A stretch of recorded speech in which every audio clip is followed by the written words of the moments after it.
Good evening students. आज हम एक नया कंसेप्ट सीखेंगे क्लास 9 का पॉलिनोमियल। नया कंसेप्ट है। अब तक आपने जो पॉलिनोमियल्स को आपने फैक्टराइज किया है उसमें पावर 2 वाले थे। अब ये नया कंसेप्ट इंट्रोड्यूस हुआ है, तो इसमें हमारे को 2-3 स्टेप्स में ये होगा। सबसे पहले तो ये है, 2-3 चीज़ें बहुत अच्छे से ध्यान रखना, घबराना नहीं है। जितना बड़ा क्वेश्चन होता है कई बार वो उतना ही आसान होता है। पॉलिनोमियल्स में थोड़ा सा साफ सफाई का ध्यान रखना, नीट एंड क्लीन लिखना, नहीं तो गलती होने के चांसेस बहुत ज़्यादा हैं। तो सबसे पहले हम क्या करते हैं, इस वाले पॉलिनोमियल को एक नाम देते हैं पी एक्स। फर्स्ट स्टेप में हम करेंगे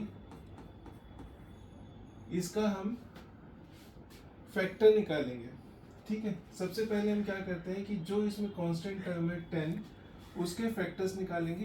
तो फैक्टर्स 10 के क्या होंगे, +-1, +-2, +-5 और +-10। By hit and trial method से हम ये देखेंगे कि हम इनमें से कौन सी वैल्यू पुट करके इस वाले पॉलिनोमियल में हम इसको ज़ीरो हो, या दूसरे शब्दों में कौन सा फैक्टर इस पॉलिनोमियल का ज़ीरो है। ठीक है, अब हम इसमें आ जाते हैं रफ वर्क में। ऐसे क्वेश्चंस में रफ वर्क थोड़ा सा ज़्यादा रहता है, तो रफ वर्क का कॉलम आप बड़ा सा बना लेना और कोई कंजूसी नहीं करना। हम हिट एंड ट्रायल से इसमें देख लेते हैं कि x की वैल्यू -1 से हम शुरू करते हैं।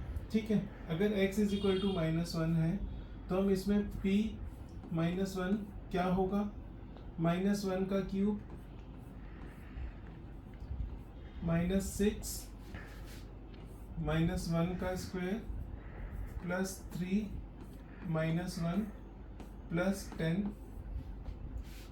-1 का क्यूब होता है -1, यहाँ पर आ जाएगा 1 का -1 का स्क्वायर होता है +1, +1 मल्टीप्लाइड बाई 6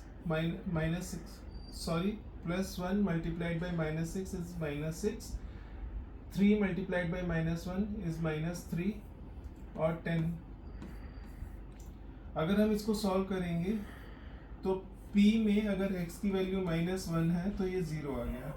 ठीक है, मतलब x इज इक्वल टू -1 पे ये इसका रूट है, तो x is equal to -1, therefore x +1 is equal to 0।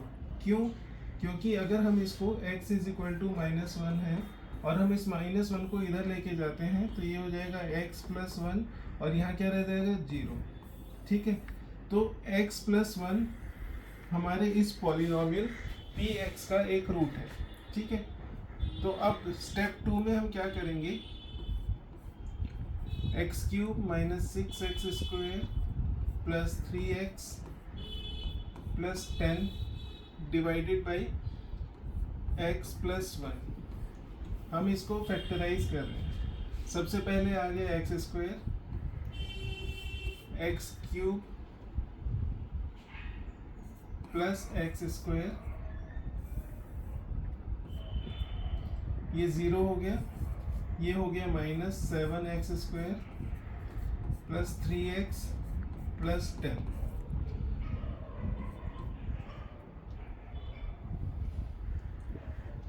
Sorry,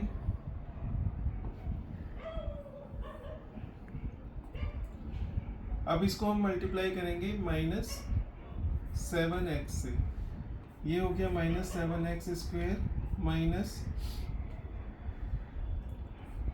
plus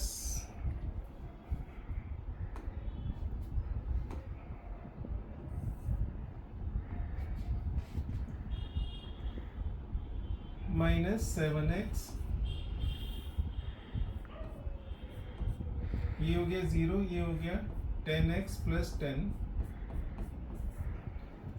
+10, 10x +10। मतलब जो हमारा px था वो अब हम बन गया है x +1 मल्टीप्लाइड बाई ये वाला टर्म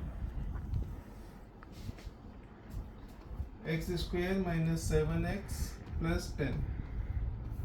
अब ये तो हमारे पास आ ही गया, अब इसको और फैक्टराइज करना है।